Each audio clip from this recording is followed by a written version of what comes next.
안녕하세요. 김호준입니다. 지난 토요일 SBS 그것이 알고 싶다. 140억은 누구의 돈인가 편에서 지상파 TV에서는 처음으로 BBK 사건을 본격적으로 다뤘습니다. 핵심 내용은 주가 조작에 속아 천억대 피해를 본 개인 투자자들의 돈을 재판의 승소에 드디어 되돌려받을 수 있게 된 그 돈을 다스라는 회사가 중간에 받아가 버렸다는 겁니다. 다스는 소송에서 졌는데 말이죠. 뉴스공장에서도 몇 주째 다루고 있는 내용입니다. 지난 2007년 대선 당시 BBK 사건은 특검까지 했었습니다. 그 결론에 동의하지 않는 많은 이들이 존재하나 일단 그렇게 일단락됐죠. 하지만 이 140억은 그 이후에 벌어진 일입니다. 재수사의 대상이 될 수 있는 겁니다. 이 돈이 왜 다스러 왔을까요? 이명박 정부의 청와대 민정과 외교부는 왜 이 돈을 다스가 되돌려받도록 도왔을까요? 저는 오늘도 이명박 전 대통령에게 묻습니다. 다스는 누구 겁니까? 김호준의 질문이었습니다.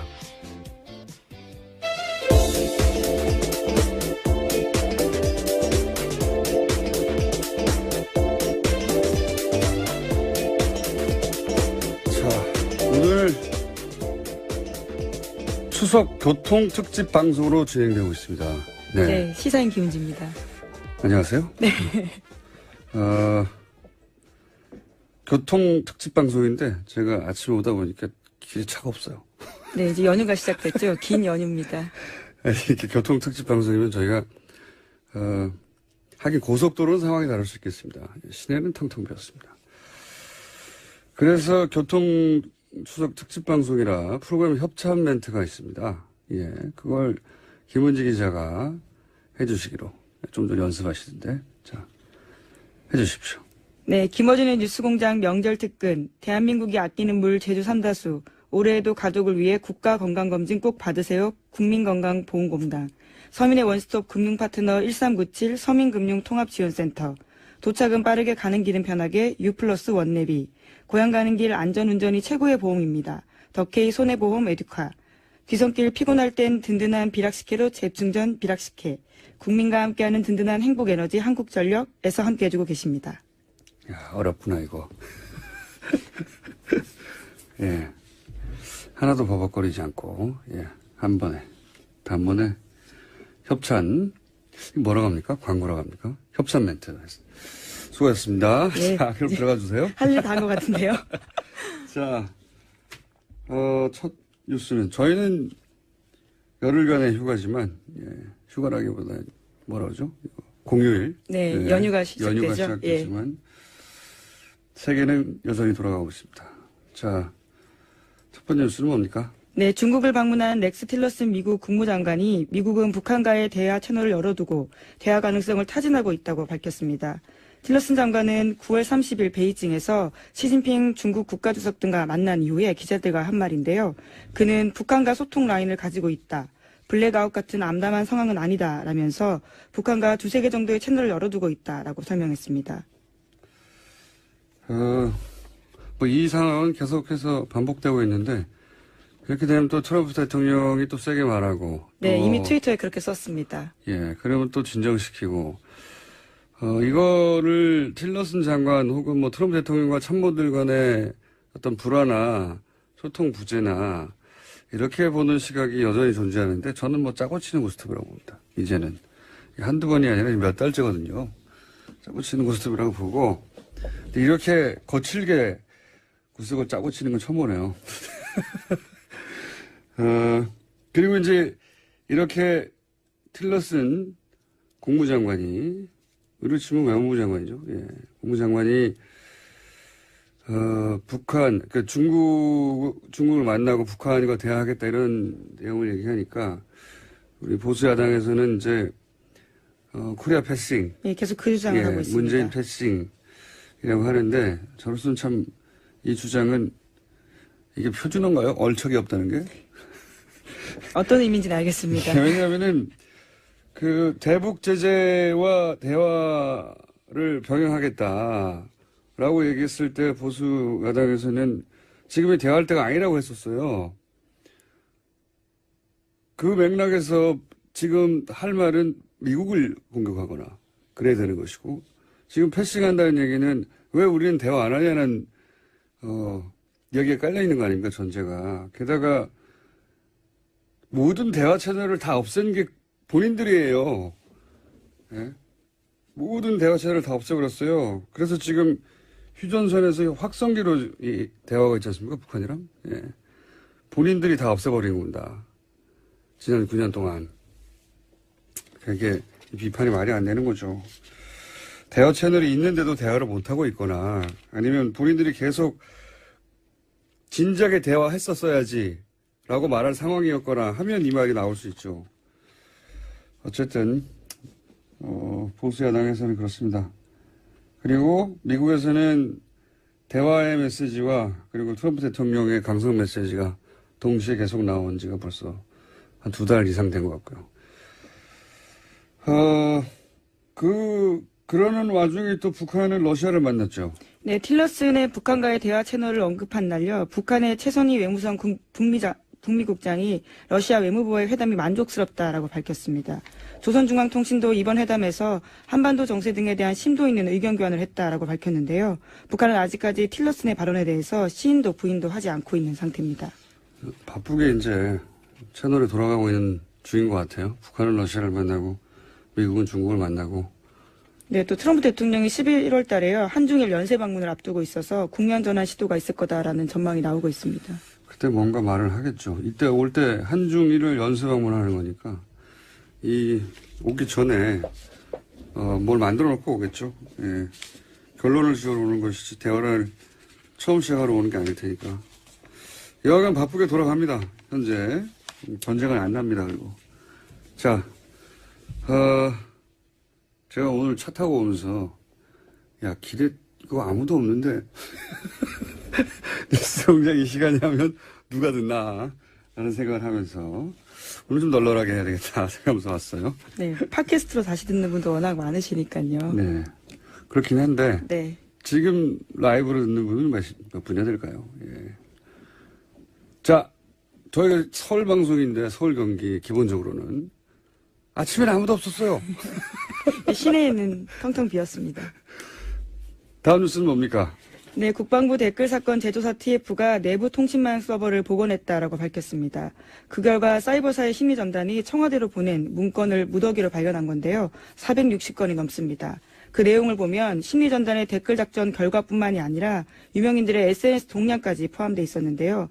그러니까 청와대가 군의 댓글 공작을 일일이 보고받았다라는 의혹이 사실로 확인된 겁니다. 그거는 뭐 다들 짐작했던 바인데 저는 그 보고의 루트가 이게 사실 큰 문제라고 봅니다. 이게 전시의 작전 통신하는 망, 예, 군과 청와대가 그 망으로 연예인들 동향 보냈다는 거 아닙니까? 야, 촛불시 어떻게 되고 있다. 아니면 그렇죠.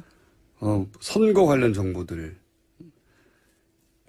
이 망이 국방부와 청와대 사이에 기본적으로 전쟁이 났을 때나 위기 상황에 작전 통신하는 비밀망인데 이런 걸로 이거 했다는 겁니다. 연예인들이 지금 어떠고 보수는 안 보라고 주장해 오는 항상 보수인데 개뿔입니다. 다음 뉴스는요. 네, 이번엔 또 국정원 관련된 소식인데요. 이명박 정부의 국정원이 블랙리스트에 오른 연예인의 마약 투약서를 퍼뜨릴 계획을 세웠다고 합니다. 검찰은 이 계획을 수립하는데 청와대 지시가 있었는지와 계획이 실제 실행됐는지 수사하고 있는데요. 원세훈 원장 시절 국정원은 심리전단 등을 동원해서 기욱 씨가 프로포폴을 투약했다는 소문을 인터넷과 증권과 찌라시에 유포한다라는 계획을 세워서 상부에 보고했습니다. 보수 정권 하에서 이제 정권의 불리한 사건이 터질 때, 연예인 관련 뉴스가 터지는 경우가 많다. 이런, 음모론이라고 치부되는 이야기들이 있었죠. 예. 모든 연예인 사건이 다 이런 케이스는 아닐지 몰라도, 그렇게 일부러 타이밍을 맞춰 터뜨린 사건이 있었구나. 예. 네, 이번에 증명이 된 건데요. 실제로 2012년을 전후해서 기욱 씨를 포함해서 유명 연예인들의 프로포폴 투약설이 사실도 확인되지 않은 채 급속하게 확산됐었습니다. 그러니까요. 모든 사건이 다 그런 건 아닐지 몰라도, 예, 일부러 터트린 타이밍을 맞춰서, 일부러 터트린 사건이 있었구나라고 강력하게 믿게 만드는 문구니까 이게 음모론이 아니었던 거예요. 예. 심지어 청와대에서도요, 민정수석실과 홍보수석실에서 관련된 소문을 확인하라고 국정원이 지시했다라고 합니다. 실행이 됐건 안 됐건 여기서 중요한 건 제가 보기엔 여기 이제 이 문건이 구체적으로 실행됐는지 안 됐는지 이 문건 요 특정 문건이 그대로 실행됐는지는 아직 확인이 안 됐는데 중요한 거는 국정원이 연예인 스캔들을 관리한다는 겁니다. 예. 그래서 필요할 때 그걸 터트린다 이런 공작을 했다는 거죠. 예. 사실 과거 되돌아보면 이렇게 의심받던 대표적인 사건 중에 하나가 서태지 이지혜 씨 결혼권이었죠. 이혼권. 아, 이혼권. 예, 예. 네. 결혼이 아니군요. 죄송합니다. 네, 결혼도 했으니까 이혼을 하긴 하는데요. 예, 이혼권이 터졌었습니다. 예, 지적 감사하고요. 이중 지적이네요. 예. 네, 도와드린 겁니다. 그 당시에 그 의구심에 나름의 근거가 있었어요. 그 민정수석이 정동기 민정수석이셨습니다. 그때. 예. 이분이 누구냐면 2007년 대선 한나라당 경선 때 도곡동 땅 실제 주인이 누구냐로 아주 크게 논란이 됐던 적이 있죠. 예. 그때 도곡동 땅이 이명박 후보의 땅이라고 볼 증거가 없다라고 요즘하는 편으로 쉴드를 적극적으로 쳐서 결정적으로 이명박 후보의 손을 경선 일주일 전에 들어준 당시 대검 차장이었어요. 그 인연으로 나중에 민정수석이 됐다고 말해도 과언이 아닌 거라고 보는데 그런데 그 정동기 차장이 검찰을 나와서 직후에 바로 법무법인 발언의 공동대표가 됩니다. 그리고 나서 이제 이명박 대통령이 인수위 들어갔다가 민정수석이 되는 코스를 밟는데 이 발언이 이지혜 씨 법률 대리인이었어요, 그때. 예. 근데 그것만으로 어떻게, 음모론이라고 하느냐. 당시 이제 서태지 씨 쪽의 대리인들은, 자신이 대리하는 것이 서태지인지 몰랐어요. 예, 서태지 씨가 아니군요. 가명이니까. 그리고 판사도 몰랐어요. 왜냐면은, 둘 다 본명이 아니고. 대리인이 나오니까 예, 직접 나오지 게다가, 않고. 예. 본명만을 법률 대리인들이 법정에 나와서 비공개로 다투니까, 나중에 문제가 되니까 법원 공무원의 제보를 받았다 이런 얘기가 나왔었거든요. 예. 법원 공무원은 아무도 모르는 이지혜 씨 본명을 어떻게 합니까? 예. 게다가 알았다고 치더라도 그걸 스포츠치에 제보해서 본인이 얻는 이득이 무엇이고 더 나아가서 제보를 받은 스포츠치는 이 정도 되면 크로스체크를 해야 되거든요. 서태지 본인도 모르고 서태지 본인도 확인해주지 않고 서태지 본인도 모르고 판사도 모르는 걸 어디 가서 확인을 합니까? 확인을 해야 뉴스를 할 거 아니에요. 그래서 그런 의혹들이 터져 나왔었죠. 예. 이게 확인이 되기지는 않을 것 같긴 하지만 앞으로도. 어쨌건 국정원이 정권 안위를 위해서 연예인 스캔들을 기본으로 관리하고 있었다. 예. 공적 정권이었어요, 기본적으로. 그 수준도 양아치 수준이에요. 자, 한두 개 더 네. 얘기하면 될 것 같은데요. 예. 공작과 관련된 내용이 또 있는데요. 한겨레 21이 연예인 블랙리스트 관련해서 국정원 문건 14건을 보도했습니다. 내용들이 굉장히 세세한데 연예인들의 퇴출 시기와 방법까지 쓰여 있습니다.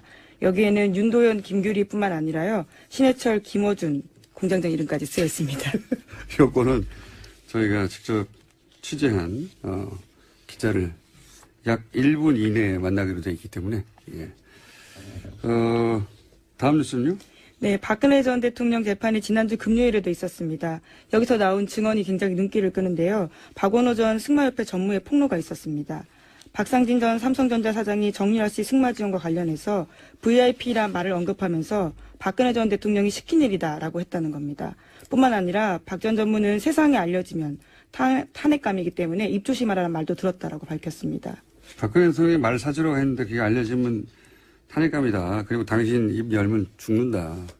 저는 여기서 죽는다는 사회적으로 매장이 아니라 진짜로 죽는다라는 의미였을 수 있다.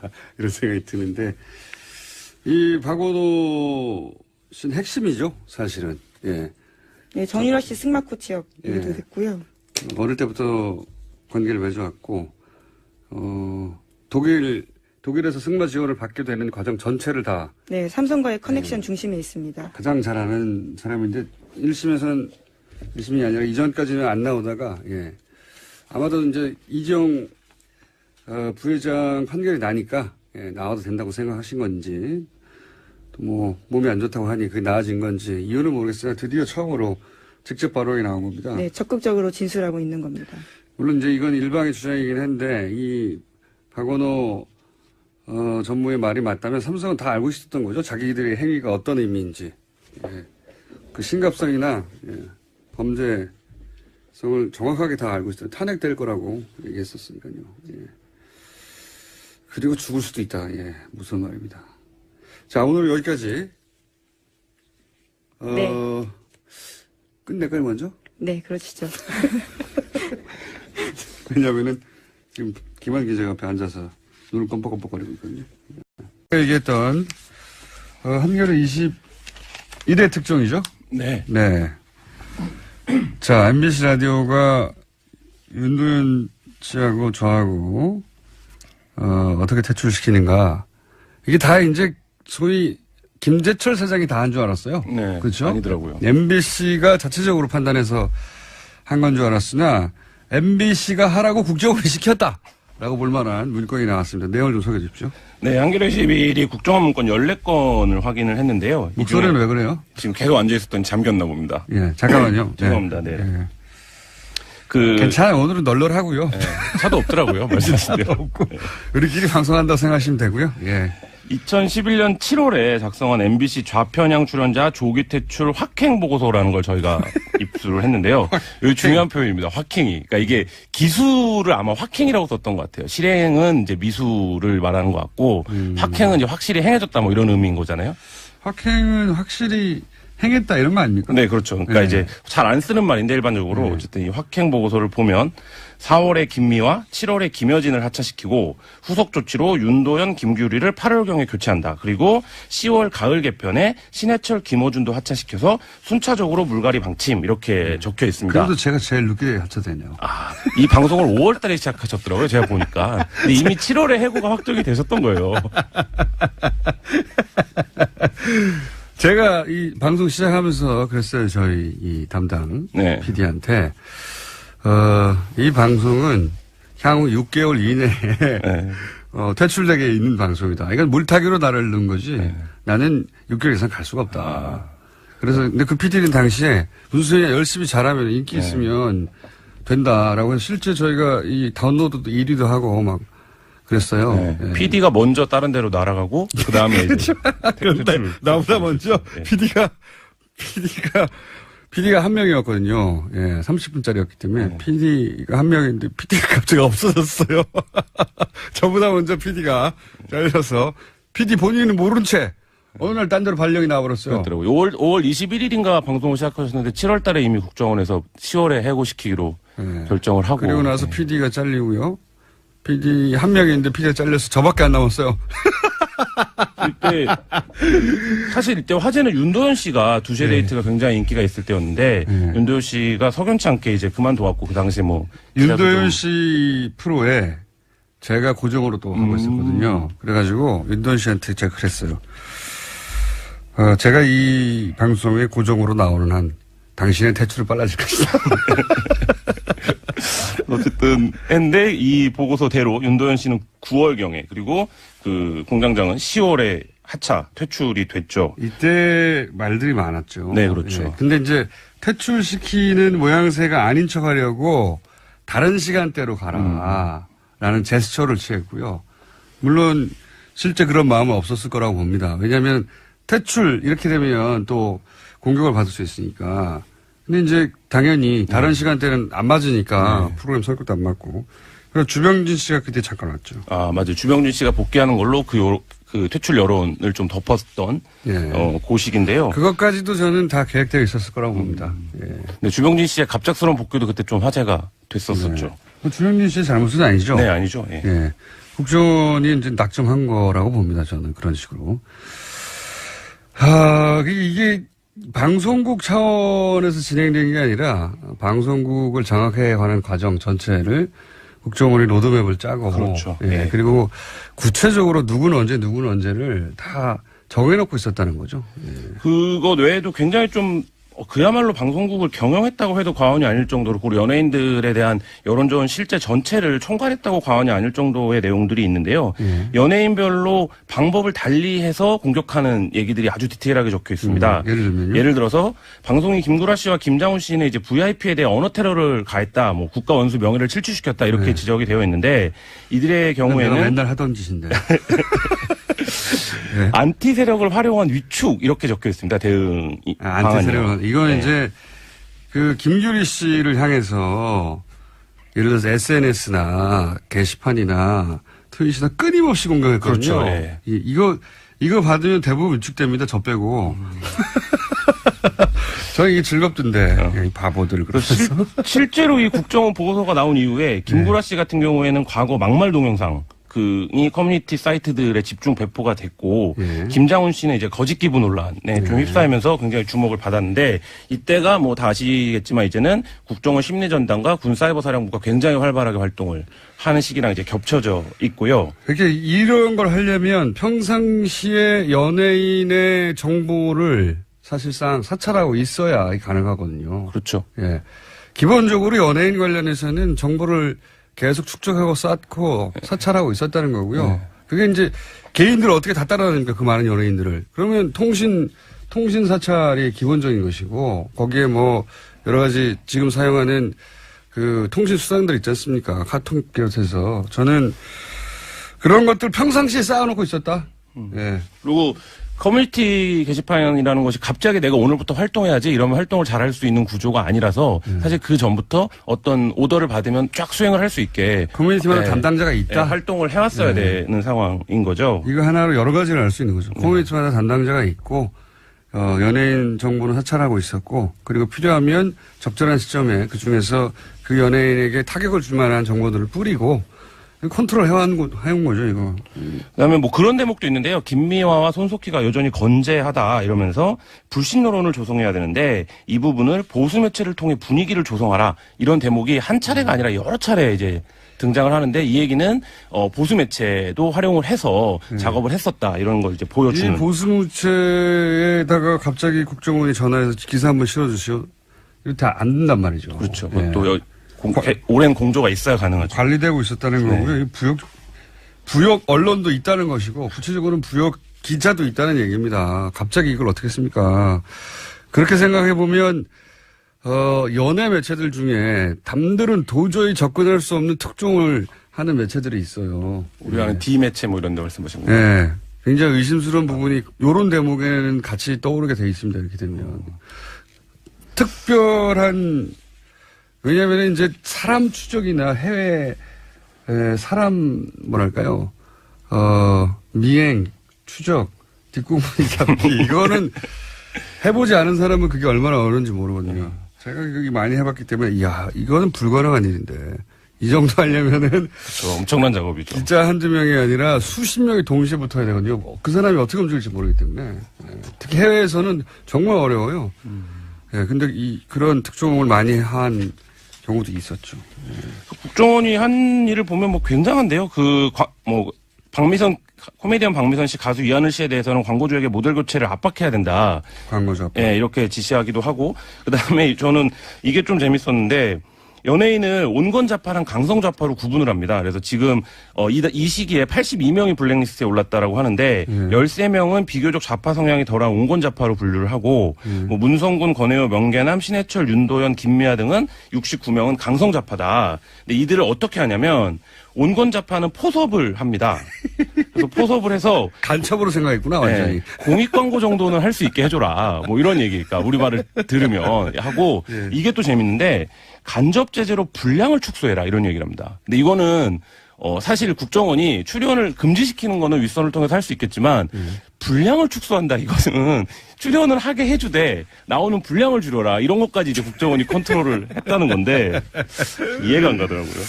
자, 더 얘기하고 싶고 재밌는 주제긴 한데 김한 기자보다 훨씬 지금 큰 건들을 들고 온 분들이 있어요. 또 준진우 기자하고 안홍구 청장님이라고 이 정도에서 들어가 주셔야 되고요.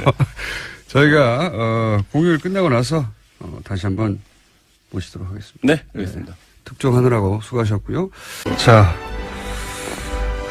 주진우 기자와 안원구 총장님 나오셨습니다. 안녕하십니까, 두 분. 안녕하십니까. 예, 방송하기 전에 저희가 협찬 멘트를 해야 됩니다. 자, 청장님, 2개 해주세요. 여자의 꿈 알카메리에서 수소 알칼리 한원수기 20년 전통식품 명가 주식회사 사홍원에서 온라인 상품권. 네, 더더 하나입니다. 매트의 명가 파크론에서 IoT 스마트홈 온수 매트. 자, 그 다음 주진우가 합니다. 주진우 기자가. 두고두고 보고 싶은 책. 이명박 추격기인데요. 길벗 어린이에서 그림도서 세트. 그리고 이태리 명품 구두 바이네르에서 구두 증정권 드립니다. 자, 저희 세 사람이 이렇게 별걸 다 시켜. 협찬 멘트를 했기 때문에 이 협찬 멘트 관련해서 단가가 더 올라가도록 하겠습니다. 자, 길거리가 텅텅 비었는데 두 분은 또 나오셨습니다. 라이브 하러. 오시는데 텅텅 비었었죠? 그렇습니다. 네. 자, 오늘은 어떤 이야기입니까? 저희가 이때까지 이제 긴 이야기를 해왔는데, 예. 지난, 토요일이죠. 예. 그것이 알고 싶다 해서 저희가 했던 이야기가 좀 압축돼서 나왔어요. 드디어 나오기 시작했어요. 네, 드디어 나오기 시작했습니다. 저희가 140억 돌아간 얘기를 그렇게 한 달 내내 했는데, 예. 그 이야기를, 물론, 저희가 하기 전에 SBS 그것이 알고 싶다 팀에서도 그런 걸 다루려고 생각하고 있을 수도 있죠. 예. 예. 있는데. 왜? 자, 저희가 방송을 한 이후에 나왔습니다. 어쨌든. 예. 한 달 가까이 한 이후에. 유일하죠. 현재까지는. 네, 유일한 매체입니다. 앞으로 훌륭합니다. 또 대기하고 네. 있습니다. 네, 앞으로도 다른 미디어들도 이제 할 수 있겠죠. 이게 BBK 사건은 사실 당시 특검으로 일단락 되었다. 법적으로는. 이렇게 생각하는 사람들이 많았어요. 근데 그 결론에 동의하지 못하더라도, 야, 이걸 다시 또 특검하거나 하기는 어렵다. 근데 140억은, 그 이후에 벌어진 일입니다. 네, 그렇습니다. 2011년 2월, 그러니까 이명박 정부 들어서 이명박 대통령이 청와대에 있을 때 해결한 사건입니다. 직접 그러니까요. 해결했습니다. 이게 이제 그 이후에 벌어진 사건이고 정황이기 때문에 BBK 사건 그 자체하고는 별도로 이 돈이 왜 들어왔는지 수사할 만한 대상이 될 만한 일이 벌어졌어요. 사실 이명박 그 BBK 수사를 했고 이명박 BBK 특검에서 수사한 검사가 검찰 고위 간부가 BBK와 다스 문제는 끝났다. 그렇죠. 하지만 140억에서 무슨 단서가 나온다면 이 수사는 재개될 수 있다 얘기했는데 그 단서가 나온 겁니다. 그러니까 사실 이 140억 그 왔다 갔다 했을 때 2011년인가요? 네. 그때 저랑 주진 기자 그런 얘기 했었거든요. 140억이 없었다면 이 사건을 다시 불러내지 못했을 텐데 이 140억이 이 사건을 다시 불러낼 것이다. 예. 라는 얘기를 무려 6년 전에 했는데 네. 예. 다시 불러지고 있습니다, 지금. 자. 근데 오늘은 그 얘기가 아니라 뭐 관련이 있습니다. 이제 김재정 씨가 사망한 이후에 재산을 상속하는 과정에서 재산 상속 과정을 보았더니 이게 김재정 씨의 재산이 아니었다. 다스가. 그렇게 보여진다. 이런 얘기 했잖아요. 네. 예. 그러면서 이제 당시 청와대와 다스사에 오갔던 문건을 보면 여러 가지 시나리오가 있는데 그 시나리오를 읽어봐도 김재정 씨 유족의 의지는 상관없이 예. 내용이 진행이 됐고 그러면서 만들어진 문건 안에 뭐가 있었냐면 김재정 씨의 땅 목록이 있습니다. 땅 목록. 네. 예. 김재정 씨가 죽자 청와대에서 김재정 씨 재산을 파악해서 보고하라는 지시가 떨어집니다. 그런데 김재정 씨 재산이 얼마나 되는지 모르고요. 모르면서 땅 목록, 그러니까 토지 목록을 정리해서 그 제출하라고 해서 다스에서 급히 김재정 씨 토지 목록을 작성해서 청와대에 보고합니다. 네. 김재정 씨 유족은 김재정 씨 땅이 얼마나 되는지 몰랐어요. 그거를 어쨌든 사망을 하게 되자 이 누군가 또 상속받아야 되지 않습니까? 상속받아야 되니까 김재정 씨 땅의 목록이 작성이 됩니다. 이 시나리오 왔다 갔다 하는 문서와 함께. 근데 이제 굉장히 일단 재밌는 거 먼저 하나 알려드리면, 김재정 씨의 땅은 김재정 씨의 자식들에게 하나도 안 물려줍니다. 아버지가 돌아가셨는데 아들, 딸한테는 땅을 하나도 주지 않습니다. 네. 하나도 안 물려졌습니다. 그거 외에, 이 자체가 벌써 굉장히, 희한한 일인데, 그거 외에 또, 이상한 일들이 많습니다. 땅 관련해서. 오늘은 지난번에는 이제 주식 관련해가지고 주로, 예. 다스가 누구 것이냐, 를 추정해 봤다면, 이제는 김재정 씨가 가지고 있는 땅 가지고 과연 이 땅이 김재정 씨의 땅이 맞았느냐. 예. 그러니까 땅하고 다스 다 합치면 김재정 씨 재산 전체잖아요. 예. 그렇죠. 그리고 땅 부분을 좀, 땅 하면 또 주진우거든요. 땅을 제가 좀 많이 찾았습니다. 내곡동 땅부터 해서 이명박 대통령 주변 사람들 땅을 좀 찾았습니다. 예. 저도 만만치 않죠. 도곡동 땅을 문서를 본 사람입니다. 예, 이제 땅 전문가들이 나와서, 왜냐하면 마침 김재정 씨 땅 리스트를 두 사람이 봤기 때문에 얼씨구나 하고 그 땅들을 이제 추적하기 시작했습니다. 자, 어떤 일이 있었습니까, 이 땅들에? 땅의 특징이 몇 가지 있어요. 그렇죠. 네. 이 땅의 특징을 보면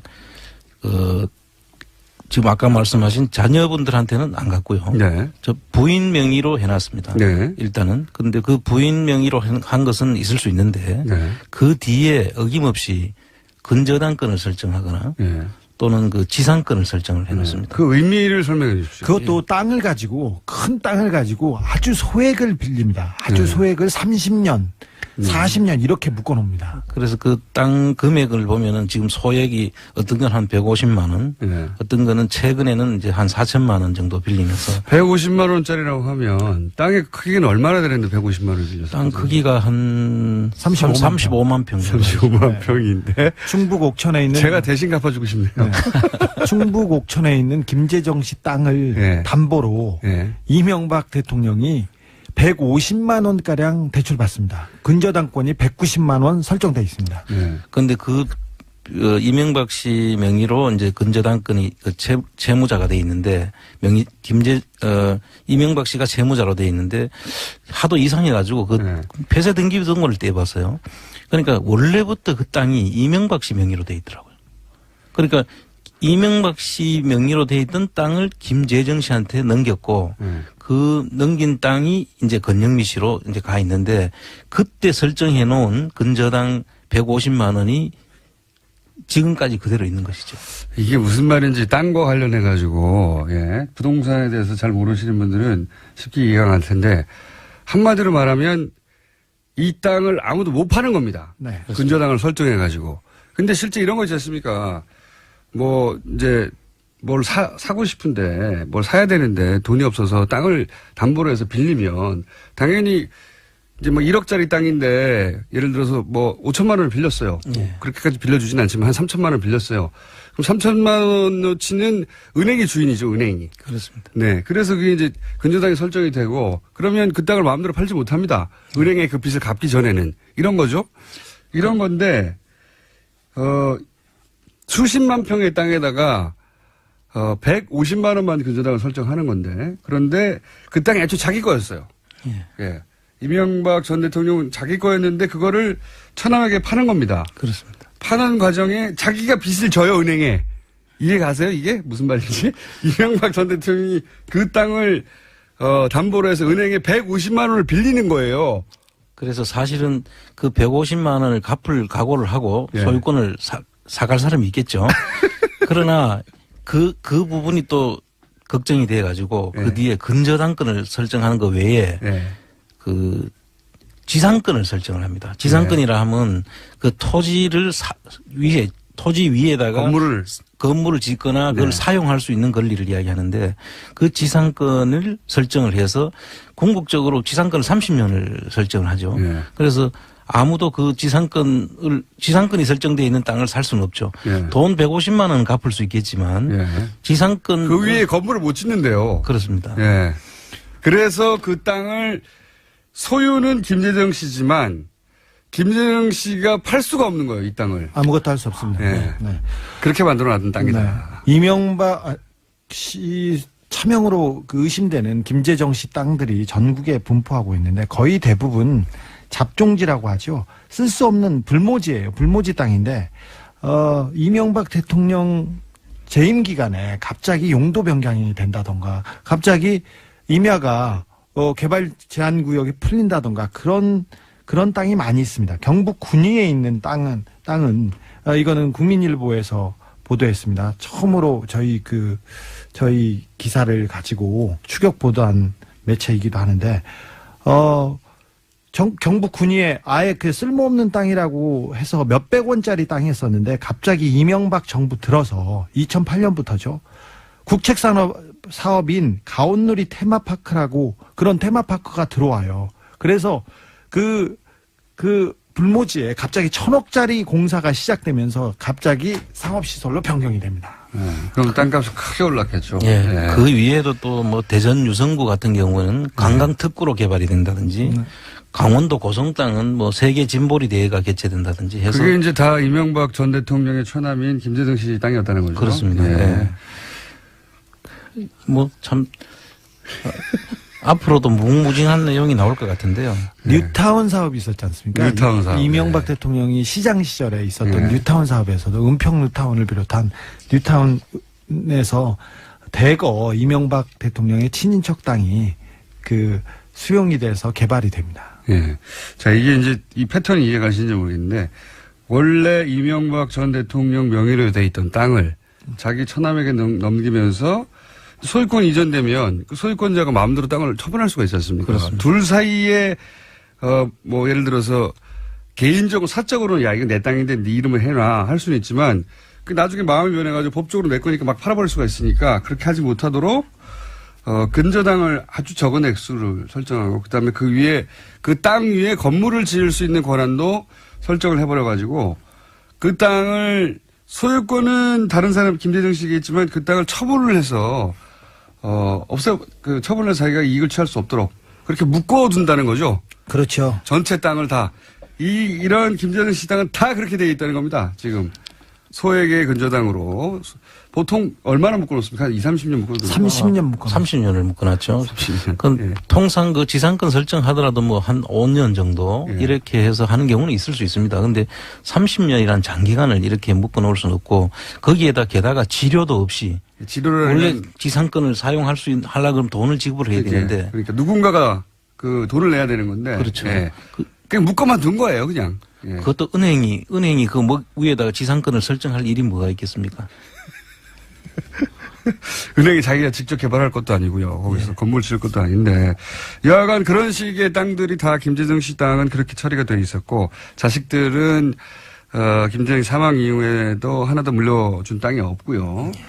그다음에 이제 공동 소유 명의 땅도 많다면서요. 예, 이게 그것도 마찬가지인데요. 이게 보통 땅은 한 사람이 소유권을 온전히 가지고 있어야 제대로 팔 수가 있습니다. 그렇죠. 근데 지분으로 이렇게 나눠가 공동 소유로 해놓으면은 그분들하고 전부 다 동의가 돼야만 팔 수가 있거든요. 네. 그런데 그 지분으로 나눠 놓으면은 근저당권 설정하는 방법과 지상권 설정하는 방법 등으로 해서 못 팔게 하는 거와 동일한 동일한 효과를 효과를 가져올 수 있는 네. 형태입니다. 근데 재밌는 것은 김재정 씨 땅입니다. 네. 그런데 다 이명박 씨 지인들입니다. 이명박 씨 현대건설 동료라든지 네. 다 이명박 씨 지인들인데 김재정 씨가 소유하고 있습니다. 네. 공동 명의 땅인데 그 공동 명의자들은 전부 다 현대건설 출신 직원들인데 소유는 김재정 씨예요. 예. 특이하지 않습니까? 오늘은 1차 여기까지 하겠습니다. 자, 왜냐하면 프로그램 협찬 멘트가 있거든요. 협찬이 왜 이렇게 많아요? 이거? 이런 날만 합니다. 명절 때. 대한민국이 아끼는 물 제주 삼다수 올해에도 가족을 위해 건강검진 꼭 받으세요. 국민건강보험공단 서민의 원스톱 금융파트너 1397 서민금융통합지원센터 도착은 빠르게 가는 길은 편하게 U+1 내비 고향 가는 길 안전운전이 최고의 보험입니다. 더 K 손해보험 에듀카 기성길 피곤할 땐 든든한 비락스키로 재충전 비락스키 국민과 함께하는 든든한 행복에너지 한국전력에서 함께 해주고 계십니다. 네, 딱 여기까지네요. 오늘 여기까지 하고 다음 주에는 더 아직도 1분이 남았어요. 네, 제가 시간을 잘 못 맞추니까 진작에 지쳐가지고 아직 1분이 남았다. 아직 1분이나 보통 이 프로 진행자들은 바로 끝에 하거든요. 예. 저는 저희 PD가 저를 못 믿어가지고 1분 먼저 시켰네요. 잘하셨어요. 네.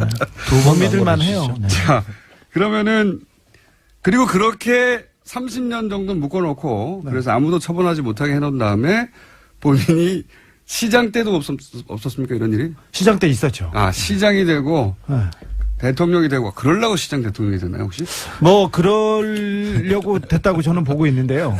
제가 그 내곡동 사저 땅 주변 찾았지 않습니까? 네. 이명박 대통령 주변 사람들이 내곡동 주변, 내곡동 뭐 자곡동 그리고 수서 일대 땅을 다 사들이기 시작했어요. 그래서 왜 그런가 그랬는데 나중에 보니까 거기에 내곡동 사저가 가면서 그린벨트가 헐고 거기에다가 거기 개발 사업을 하려고 했습니다. 나중에 거기 개발했습니다. 안하구청장 주준희 기자였습니다. 다음 주에 이어가겠습니다. 문화유산 답사 하면 이분입니다. 나의 문화유산 답사기 초우 베스트셀러죠. 100만 부가 팔렸던 유홍준 교수님 드디어 서울편을 냈습니다. 네, 유홍준 명지대 교수님 스튜디오에 직접 나오셨습니다. 안녕하십니까? 안녕하세요. 네, 다른 얘기 하기 전에 협찬을 읽으셔야 됩니다. 네. 자, 협찬을 읽어주십시오. 이게 뭐냐. 김어준의 뉴스공장 명절 특근은 대한민국이 아끼는 물 제주 삼다수. 올해에도 가족을 위해 국가 건강검진 꼭 받으세요. 국민건강보험공단. 서민의 원스톱 금융파트너 1397 서민금융통합지원센터. 도착은 빠르게 가는 길은 편하게 U+1 내비. 고향 가는 길 안전운전이 최고의 보험입니다. 더 K 손해보험 에듀카. 규성길 피곤할 땐 든든한 비락식혜로 재충전 비락식혜. 국민과 함께하는 든든한 행복에너지 한국전력에서 함께 해주고 계십니다. 처음 읽어보시죠. 그렇죠. 이런 거 시키는 사람이 어디 있어요. 저는 바람이 안 좋기 때문에 저렇게 다 시킵니다. 자, 지금 오늘 그 연휴 열흘간 시작되는 기간인데 어디 안 가시고 여기로 나오셨어요. 갈 계획이 있었는데 서울편을 2권을 냈는데 그 3번째 4권으로 계획하고 있거든요. 네. 그 3번째 책을 빨리 내라는 독자들의 요청이 있어서 지금 연휴가 대목이 돼가지고 아무도 연락 없을 적에 글 좀 쓰려고 앉았는데 엉뚱하게 이 공장에 나오라고 그래가지고. 두 번째 책까지가 그렇게 생각만큼 많이 안 나갔나 봅니다. 이게 책이 나가는 거가 상대적인 건데요. 네. 지금은 뭐 아까 나온 주진우 기자 뭐 하고 같이 베스트셀러 반열에 오르긴 했는데 옛날 이 책이 처음 나온 게 25년 전이거든요. 네. 그때에 비하면은 10분의 1? 그죠. 네. 그때는 한 100만 부 막 이렇게 나왔죠. 그렇죠. 1년에 100만 부 나갔는데. 베스트셀러였다고 하면 뭐 몇십만 부에서 네. 대박이 터졌다면 100만 부 정도. 네. 지금은 대박이 터졌다고 해도 10만 부가 되기. 10만 부 되기 힘들 정도죠. 네. 그래서 이제 4권을 내시는구나. 그것도 있고 또 하나는 서울편 4권 중에서 첫 번째는 우리 궁궐 서울이 궁궐의 도시거든요. 그거를 사람들이 가치를 국민들도 그렇고 또 정부에서도 관광 차원에서 크게 홍보를 못했어요. 그거 하고 두 번째는 한양도성과 조선시대 유적으로 성균관, 동묘 또 세검정 있는 이야기를 썼는데 정작 서울의 가장 서울다웠던 모습, 인사동, 북촌, 서촌, 성북동, 이 묵은 동네 이야기, 서울 사람들은 어떻게 살아왔고 지금은 어떻게 그것을 즐기고 가꾸고 그 잠재적 가치는 얼마인가. 이거 네 번째는 이제 한강과 북한산을 쓸 거예요.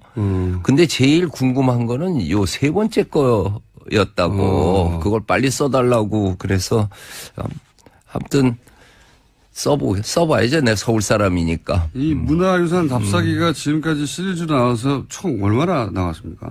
책 나온 게 국내 편이 10권, 예. 일본 편이 4권 예. 이렇게 나왔죠. 14권. 14권이요. 총 누적 판매량이 얼마나 됩니까? 390만 부래요. 390만. 갑부되셨겠는데 이거 완전. 전부 그렇게 얘기하는데 네. 아까 안원구 청장 보니까 생각나는데 이게 세금이 많아요. 42%에다가 또 45% 결국 반은 세금으로 가져가요. 아, 반이나 됩니까? 네, 반대요. 그래도 반은 남으셨잖아요. 남죠. 근데 그게 뭐 내 건가 마누라 거지. 왜냐면 국세청에 신고된 인세 통장을 예. 와이프가 쥐고 안 놓는데 내가 어떻게 뭐 그렇다고 요새 그거 뭐예요? 황혼이혼. 삥땅이라고 하는 거 그걸 할 방법도 없어요. 아, 그렇군요. 안 되셨고요. 예. 네. 그럼 지금은 사모님 위해서 착취당하는 생활을 지금 몇십 년째 하고 계신 겁니까? 그 대신 이제 나중에 같이 쓰자고 했으니까 잘 갖고 있을 거예요. 같이 쓰자고 했는데 아직도 같이 안 쓰시면 아직 내가 지금 놀 시간이 없으니까 놀 때 같이 놀자고 했어. 예, 다 소용없다 이런 말씀이신 것 같은데. 자, 2권이 이미 나왔어요. 서울편. 네. 나왔고 말씀하셨다시피 이제 국물 이야기 하셨고 네. 종무 이야기도 하셨고 네. 이건 제가 처음 듣는 얘기인데 전 작가가 이렇게 네. 정보를 주더라고요. 네. 일본 건축계 거장 시다이 세이치가 서양에는 파르테논이 있고 동양에는 종묘가 있다. 네. 왜 그래요? 우리가 종묘라고 하는 것이 종묘 뭐 틀림없이 안 가봤겠죠. 가보긴 가봤습니다. 가봤어요. 예. 몇 년 전에. 원래 참 여행을 좋아한다고 내가 알고는 있지만은. 그렇긴 하지만 서울. 이 종묘가 사람들이 뭐 하는 곳인지도 잘 모를 뿐만 아니라. 종묘를 마지막으로 간 건 제가 제보자를 접선할 때 갈 때던데. 종묘는 그 조선시대 왕인 근거를 말해주는 신성한 공간이에요. 예. 신전이에요, 일종의. 신전, 예. 기독교 국가에는 교회가 있고 예. 불교 국가에는 사찰이 있지만 유교 국가에서는 두 가지가 있어야 돼요. 종묘와 사직이 있어야 돼요. 종묘와 사직할 때. 네, 종묘와 사직이. 예. 그 사직은 사는 땅이고 아까 땅 얘기 많이 하대요. 예. 땅. 직은 곡식. 그러니까 먹고 사는 거에 기본이 되는 거는 사직단에서 제사를 지내고 종묘는 역대 왕들의 혼을 모신 곳이에요. 유교적 관점에서. 그래서 파르테논이라고 하는 거군요. 신전을 모시는 곳이다. 그렇죠. 사람이 죽으면은 혼백이라고 그러잖아요. 네. 백은 땅으로 가고 혼은 하늘로 가는데 그 혼을 모시는 곳이 그 사당이라고 하는 것보다 격이 높은 게 사묘의 묘거든요. 거기에 조선시대 역대 왕들의 그 신주들, 신주가 쫙 모셔 있는데 그 일자집으로 쫙 뻗어 있는 것이 길이가 무려 117m예요. 옆으로요? 옆으로. 기둥과 지붕, 그리고 옆으로만 탁 뻗어 있는 거. 그것이 그냥 정밀의 공간이라고 그렇게 표현했죠. 건축으로 이와 같이 고유의 공간을 창출한 건 거의 기적에 가깝다. 이게 건축가들이 예찬한 건데 시라이 세이치뿐만 아니라 프랑크 게리라는 그 건축가 얘기 들어와서 괴상한 집을 짓는 걸로 유명한 거. 빌바오의 프랑크 게리. 그런 빌바오의 구겐하임 미술관이라고. 구겐하임. 예. 강철 같은 거, 티타늄 이런 건물로 괴상하게 짓는 비정형의 건물. 비정형의 건물. 그분이 한국에 온 지 15년 지나서 이 종묘가 보고 싶어서 두 아들과 며느리 둘하고 마누라하고 같이 왔어요. 한국을. 그리고 와서 딱 보면서 한 얘기가 이렇게 고요한 공간, 침묵의 공간, 정밀함 있다면은 서양의 파르테논에서나 봤을까? 이게 그분의 얘기예요. 거의 다 외국에서 온 또는 안목 있는 건축가는 오면은 우리 종묘를 보면은 아, 한국의 문화유산에 아주 기가 팍 죽고 존경하는 마음을 가져요. 그 얘기들을 전했어요. 내 얘기로 종묘를 얘기한 게 아니고 예. 세계적인 어떻게 평가를 받고 있는가. 건축가들이 이렇게 한다. 우리도 이것의 가치를 좀 더 깊이 있게 알자. 그 뜻을 했더니 사람들이 아 종묘가 그런 곳이냐고 하면서 왜냐하면 의미 해설을 안 해주니까요. 해줬는데 안 받지 무슨 안 해줘요. 안내판에 보면 써 있는데. 안내판에는 원래 좋은 말만 잔뜩 써 있잖아요. 어딜 가든. 아니 이런 얘기는 안 써 있지 안내판에. 그러니까요. 그러니까 우리끼리 그냥 조화가 많은 건 줄 알았죠. 아니 건물이 뭐 기둥이 몇 개고 맛배 지붕이고 뭐 이런 소리만 있었지. 이 건물이 갖고 있는 그런 미학적인 거에 대해서는 얘기를 안 했지만 근데 요새 이제 가을에 그 종묘 가면은 쓸쓸해요. 거기는 화려한 단풍이 아니거든요. 그렇겠죠, 아무래도. 예. 지금 제사 지내는 곳인데. 예. 그래서 이제 동대문 프라자 DDP 예. 그 설계한 여자 그 자하 하디도 죽었어요. 아, 죽었어요? 예. 죽었어요. 뜬금없이 사망 소식이. 나이 얼마 안 됐는데 예. 왜 죽었습니까? 그 심장마비예요. 죽으면 다 심장마비라고 그러더라. 심장이 멎으면 죽는 거라니까. 네네. 그 사람을 비롯해서 우리나라의 새 건축을 오더받은 건축가들은 예. 다들 종묘를 와봅니까? 아니 한국의 건물을 지으려면 한국의 전통 건축이 뭔가는 알아야 될 거 아니에요. 그렇죠. 그래서 가면은 창덕궁 비원하고 종묘를 보면은 다시 생각하는 거예요. 아. 서울에 와가지고 아파트하고 빌딩들하고 성약각 같은 집들만 보다가 이거를 보고 야 한국은 이런 위대한 건축의 전통이 있었구나. 근데 왜 지방으로부터 시작해가지고 서울로 올라오신 거예요? 이건 답사기가? 첫 번째 쓴 거가 해남 땅끝, 강진 해남 땅끝 했잖아요. 나는 이 책이 이렇게 유명해지리라고 생각을 못 했죠, 그때. 일단 좀 멀리 가보고. 예, 끝에서부터 하자. 이 한양 입성하는데 25년 걸렸어요. 자, 그러면은 코스, 서울 당일 코스. 전문가로서 이 묘 중심으로 네. 쫙 훑어보면 어디서부터 쭉 가야 됩니까? 궁궐은 예. 요새는 이제 궁궐이 무료 입장이에요. 명절 기간. 예. 그러니까 평소에는 한복 입은 무료 입장. 네, 그렇죠. 그거는 뭐 책에 보면 나오고 그 안내판 봐도 알지만은 안내판 없이 멋있게 갈 수 있는 게 예. 백석동천이라는 데를 가면은 참 좋을 것 같아요. 서울 사람들이요. 백석동천이요? 네, 백석동천이 예. 어디입니까? 자문박이라고 알아요? 창의문 바깥에. 창의문 바깥. 세검정 가는 길. 네네, 압니다. 알죠. 예. 그 북악 스카이웨이 예, 있죠. 예. 그 아래쪽에 예. 흥선대원군의 석파정이라고 하는 그 별장이 있어요. 왼쪽 편에. 모릅니다. 있어요. 예. 근데 그 건너편에는 예. 다 허물어져서 주춧돌만 남은 그 별장터가 있어요. 예. 그게 백석동천인데 백석동천. 예. 왜 그러냐면은 거기가 본래 청와대 보호구역이었어요. 근데 노무현 대통령이 탄핵됐잖아요. 예. 탄핵되고 6개월 동안 유폐를 살았다고요. 할 일이 없어가지고. 밖에 나갈 수도 없고 예. 그 안에만 있어야 됐잖아요. 예. 그래서 이제 책을 보다 보면 하루 이틀이지. 예. 북악산 가는 것도 하루 이틀이지 매일 등산할 수 없어서 예. 청와대 보호구역 여기저기 뭐가 있나 보러 갔더니 희한한 곳이 있는 거예요. 아하. 그래서 내 문화재청장 되고 네. 나서 여기 이런 곳이 있는데 이게 뭐냐. 네. 나도 잘 몰랐죠. 알 리가 있나요?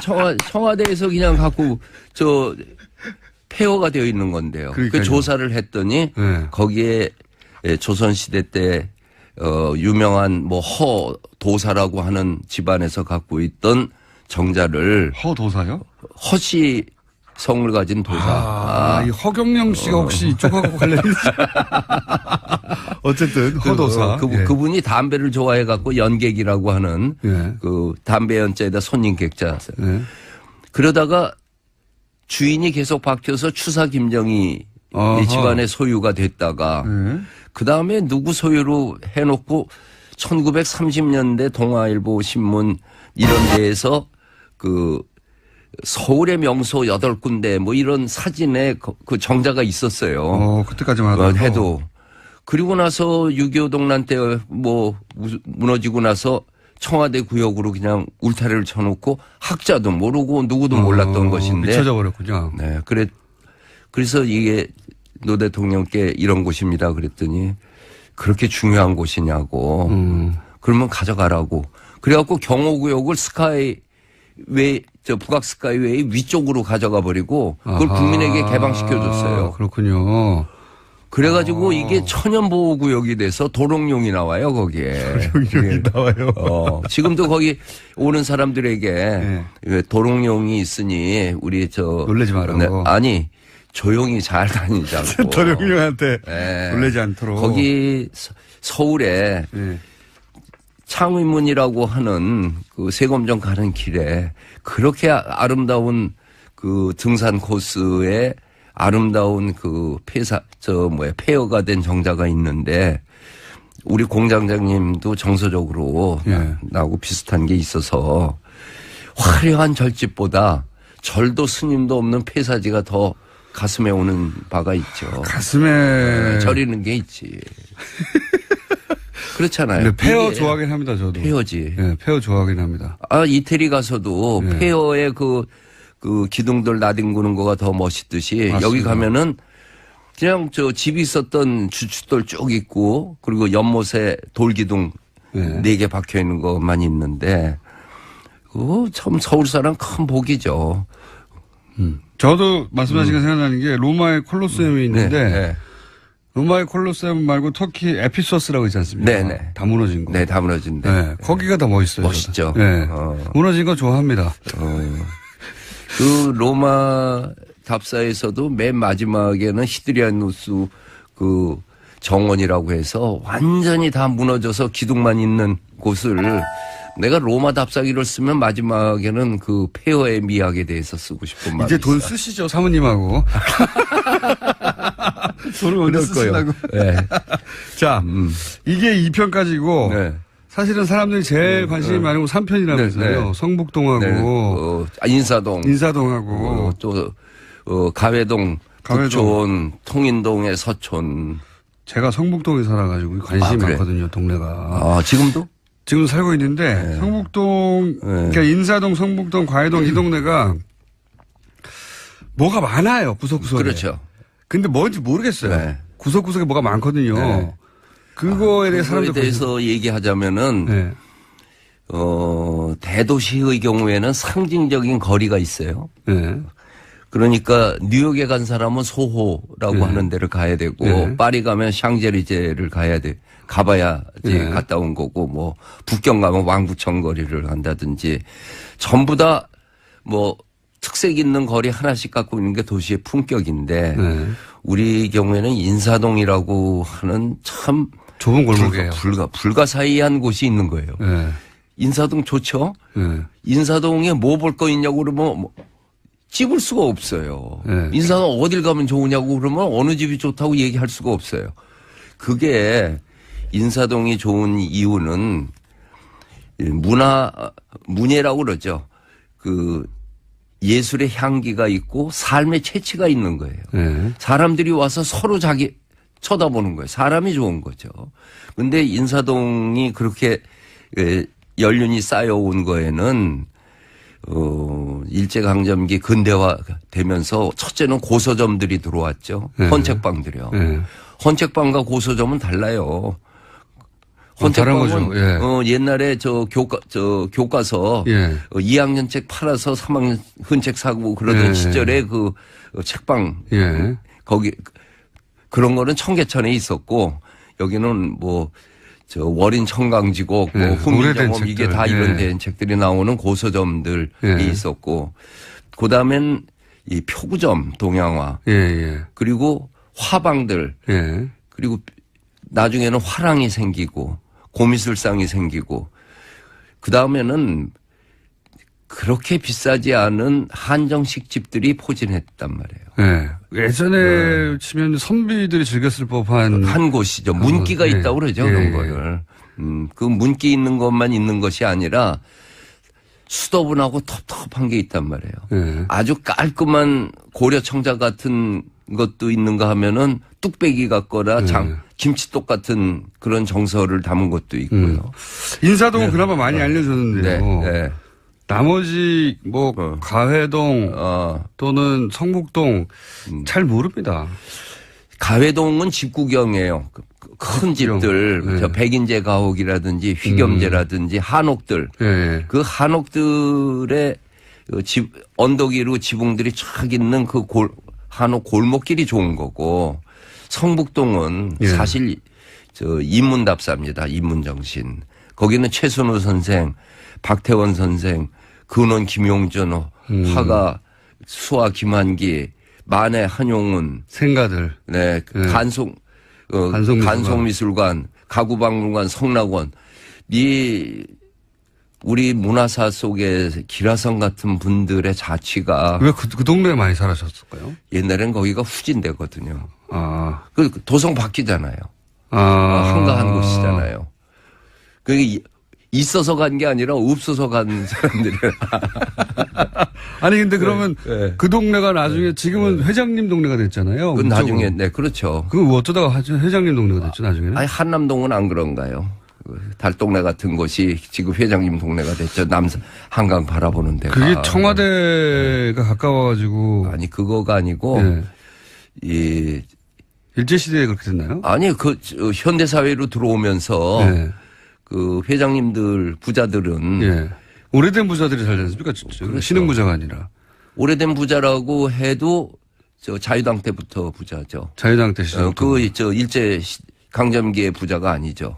이분들이 터 넓고 네. 공기 좋고 우선 저 자가용이 있으니까 예, 예. 시내에 바글거리는데 있을 필요가 없잖아요. 산을 올라가고. 그리고 거기는 저 땅값이 싸니까 여러 채 사가지고서는 그때는 쌌습니까? 쌌죠 그때. 그러니까 그때 사둘 걸. 그때 태어났어야지. 그 책은 언제 나옵니까? 지금 희망상은 내년에 빨리 내고 지금 한참 집필 중이시고요. 집필 중인데 3편.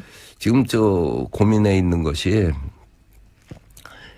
내년에 내가 쓰려고 한 책은 사실은 중국 답사기였어요. 중국 답사죠. 서울 편편부터 일단 끝내시죠. 아니 그 이유가 예.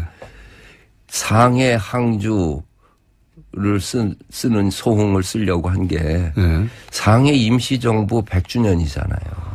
또 그렇게 있군요. 너무 하실 일이 너무 많은데요. 그래서 돈을 언제 쓰지 이거? 그거를 2019년 전에 예. 3.1운동을 계기니까 2019년 3.1절 전에는 뭐 5월 달에 갔으니까 뭐 5월 전에 어쨌든 상해 임시정부 청사하고 거기에서 윤봉길 의사 투척하고 난 다음에 백범 선생이 수배됐잖아요. 예. 그때 수배될 때 현상금이 지금 돈으로 환산하면 아마 250억이었어요. 그 대단한 인물이었군요, 진짜로. 대단했죠. 그래서 도망가서 이 가흥이라고 하는 곳에 그 여자 뱃사공 있는 거기에 숨어 있었죠. 여자 뱃사공이 있는 곳이라는 것은 거기에 백범의 로맨스도 있죠. 부인은 돌아가시고 그거 좋네요, 스토리. 거기에서 위장을 해서 있었잖아요. 뱃사공과 그랬는데 떠날 적에 예. 그 전별금이 돈이 없어가지고 네. 얼마 주지 못한 것이 내가 지금도 가슴이 아프다고 백범 일지에 나옵니다. 그 숨겨뒀던. 그 뱃사공을 찾아야 되겠네요. 네. 뱃사공에 돌아가셨죠. 후손들이랑. 그래서 그 있었던 곳 네. 그리고 나서 항주라고 하는 곳에 네. 임시정부를 옮겨갔어요. 네. 그래서 저 홍구공원에서 윤봉길 의사 투척하는 거 예. 그리고 임시정부 청사 백범 피난 도피처 그게 2019년까지 나와야 된다는 거죠? 기왕 나올 거면은 네. 우리가 좀 대한민국이 어떻게 성립됐는가에 조상들의 감사하는 마음. 그러면은 서울 3편까지만 하시고. 아니 3편이 늦더라도 이거를 먼저 해야 되느냐 네. 아니면은 난 모르겠어 하여튼 둘 다 해보려고 그래요. 그러니까 서울 4편은 나중에요. 이게 먼저. 저는 유일한 걱정은 네. 돈을 언제 쓰나. 이제 쓰셔야 하는데 책만 계속 쓰시고. 근데 네. 나도 얼마인지 몰랐는데 네. 내가 문화재청장 했잖아요. 예, 예. 문화재청장 하니까 고위공직자 재산 등록이 필수잖아요. 그렇죠. 우리 마누라까지 하는 거거든요. 예, 그때 아셨구나. 그때 알았죠. 이렇게 많이 숨기고 있었어? 그때 아셨구나. 그러니까 그걸 돈으로 갖고 있더라고요. 어디다 쓴 게 아니고. 아직 안전하게 있다는 건 내가 그때 확인했죠. 아직 안전하다. 아니, 안전한 게 문제가 아니라 교수님 이제 쓰셔야죠. 쓰겠지, 네. 이제. 그럼 언제 쓰십니까? 이렇게 맨날 책만 써가지고. 이거 해외도 재밌을 것 같고요. 파르테논 신전 얘기도 재밌을 것 같고. 이게 계속 나와야 될 텐데 이 책 언제 쓰나. 아니, 돈을 언제 쓰나. 책은 맨날 쓰시고. 아니, 본래 나하고 그때 무슨 여행 관계로 해서 심포지움에서 한번 만났죠. 건국대학교. 맞다. 맞지? 예. 어떤 젊은 친구들이 여행 뭐 한다고. 네. 여행 선수들. 맞습니다. 그 오래전인 얘기. 오래전 한 10년 됐는데. 네, 예. 그 여행 다니면서 느낀 것들 쓰면은 또 베스트셀러 될 텐데. 그렇긴 한데요. 예. 공장장에. 방송이 더 짭짤해요. 저도 책 쓰고 싶긴 했는데, 이것저것 그동안 한 9년간은 하는 일이 너무 많았습니다. 그래도 알죠. 하는 일 많은 거가. 자, 여기 재밌는데, 저희가 또 모셔야 될 것 같은데, 이거. 네. 스토리 굉장히 재밌는데요. 자, 오늘은 맛배기로 여기까지 합니다. 맛배기로 여기까지 하고, 앞으로 3편도 나오고 4편도 나오고, 지금 1, 2편 이미 나와 있고요, 서울은. 그리고 이제 중국편도 곧 나올 것이고, 돈은 언제 쓰나, 다음 게 걱정하죠. 아니 뭐 인터뷰하자고 불러놓고 하나도 뭐 물어본 것도 없이 수다 떨다가 뭐 끝났다고 가라고. 이런 방송이에요. 네. 인터뷰는 저희가 이거 재밌으니까요. 주기적으로 모실게요. 주기적으로. 나 글 쓰는데 지장만 주지 말고. 돈을 더 많이 쓰실 수 있게. 좋겠죠? 유주학선 무주학불이라고 하는 것만 하나 배워두시면 돼요. 그거 술이 있으면은 신선을 배우고 술이 없으면 부처를 배운다. 저한테 부채를 하나 주셨는데 술이 있으면 신선을 배우고 술이 없으면 부처를 배운다. 네. 김어준님 열받을 때 붙이세요. 라고 부채에다가. 그리고 주셨습니다. 가기 전에 독자들에게 서비스로 한마디만 하고 싶습니다. 하시죠. 내 책을 보면은 여러 멋있는 얘기들이 많이 인용이 돼요. 뭐 사랑하면 알게 되고. 그건 멋진 문구입니다. 사랑하면 알게 되고 알면 보이나니 그때 보이는 것은 전과 같지 않으리라 하고 멋있죠. 아주 멋진 문구입니다. 이번 그 책에서 나오는 멋진 구절은 천리마 꼬리를 잡은 파리도 천리를 간다. 여기서 천리마는 선생님이고 아니 독자들이 파리라는 거죠. 네. 독자를 파리로 폄하하는.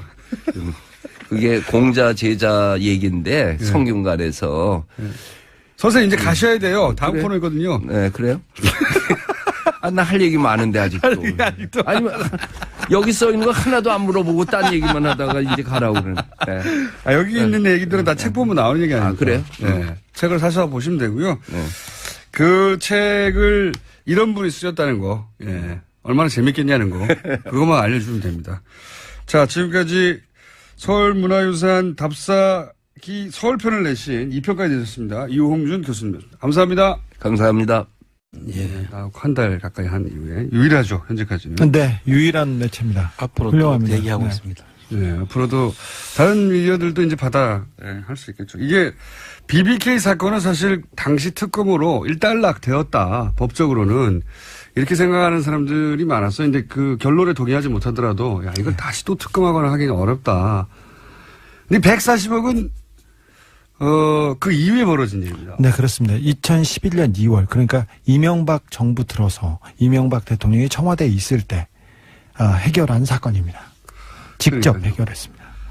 이게 이제 그 이후에 벌어진 사건이고 정황이기 때문에 BBK 사건 그 자체하고는 별도로 이 돈이 왜 돌아왔는지 수사할 만한 대상이 될 만한 일이 벌어졌어요. 사실 이명박 그 BBK 수사를 했고 이명박 BBK 특검에서 수사한 검사가 검찰 고위 간부가 BBK와 다스 문제는 끝났다. 그렇죠. 하지만 140억에서 무슨 단서가 나온다면 이 수사는 재개될 수 있다 얘기했는데 그 단서가 나온 겁니다. 그러니까 사실 이 140억 그 왔다 갔다 했을 때 2011년인가요? 네. 그때 저랑 주진 기자 그런 얘기 했었거든요. 140억이 없었다면 이 사건을 다시 불러내지 못했을 텐데 이 140억이 이 사건을 다시 불러낼 것이다. 예. 라는 얘기를 무려 6년 전에 했는데 네. 예. 다시 불러지고 있습니다, 지금. 자. 근데 오늘은 그 얘기가 아니라 뭐 관련이 있습니다. 이제 김재정 씨가 사망한 이후에 재산을 상속하는 과정에서 재산 상속 과정을 보았더니 이게 김재정 씨의 재산이 아니었다. 다스가. 그렇게 보여진다. 이런 얘기 했잖아요. 네. 예. 그러면서 이제 당시 청와대와 다스사에 오갔던 문건을 보면 여러 가지 시나리오가 있는데 그 시나리오를 읽어봐도 김재정 씨 유족의 의지는 상관없이 예. 내용이 진행이 됐고 그러면서 만들어진 문건 안에 뭐가 있었냐면 김재정 씨의 땅 목록이 있습니다. 땅 목록. 네. 예. 김재정 씨가 죽자 청와대에서 김재정 씨 재산을 파악해서 보고하라는 지시가 떨어집니다.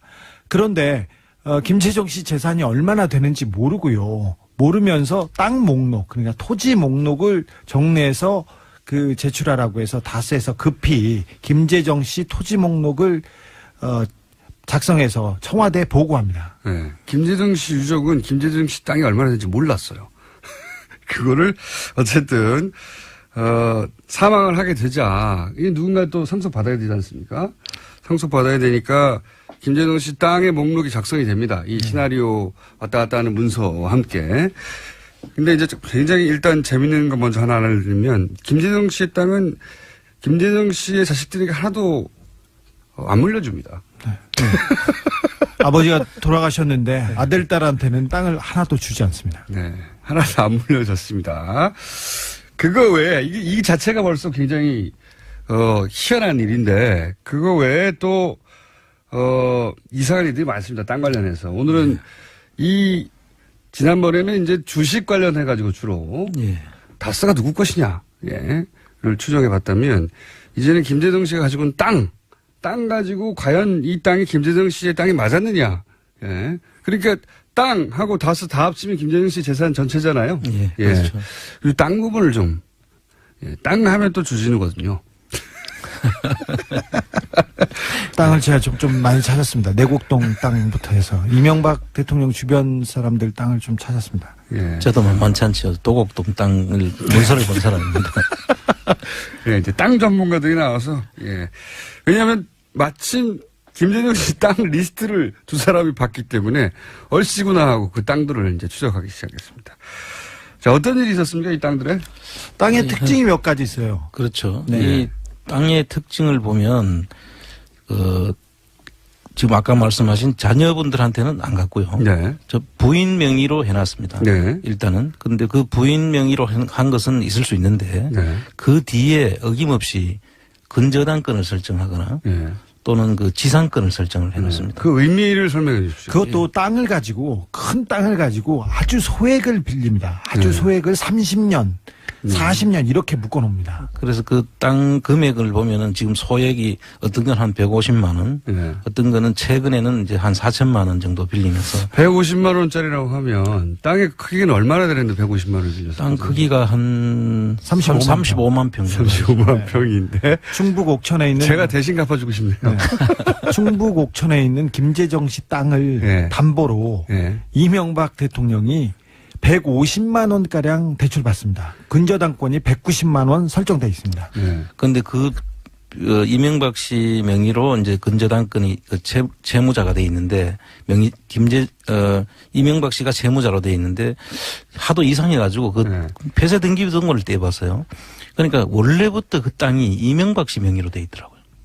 그러니까 이명박 씨 명의로 돼 있던 땅을 김재정 씨한테 넘겼고 그 넘긴 땅이 이제 건영미 씨로 이제 가 있는데 그때 설정해 놓은 근저당 150만 원이 지금까지 그대로 있는 것이죠. 이게 무슨 말인지 땅과 관련해 가지고 예, 부동산에 대해서 잘 모르시는 분들은 쉽게 이해가 갈 텐데 한마디로 말하면 이 땅을 아무도 못 파는 겁니다. 네. 근저당을 설정해 가지고. 근데 실제 이런 거 있지 않습니까? 뭐 이제 뭘 사고 싶은데 뭘 사야 되는데 돈이 없어서 땅을 담보로 해서 빌리면 당연히 이제 뭐 1억짜리 땅인데 예를 들어서 뭐 5천만 원을 빌렸어요. 네. 그렇게까지 빌려주진 않지만 한 3천만 원을 빌렸어요. 그럼 3천만 원어치는 은행이 주인이죠, 은행이. 그렇습니다. 네. 그래서 그게 이제 근저당이 설정이 되고 그러면 그 땅을 마음대로 팔지 못합니다. 은행에 그 빚을 갚기 전에는. 이런 거죠. 이런 건데,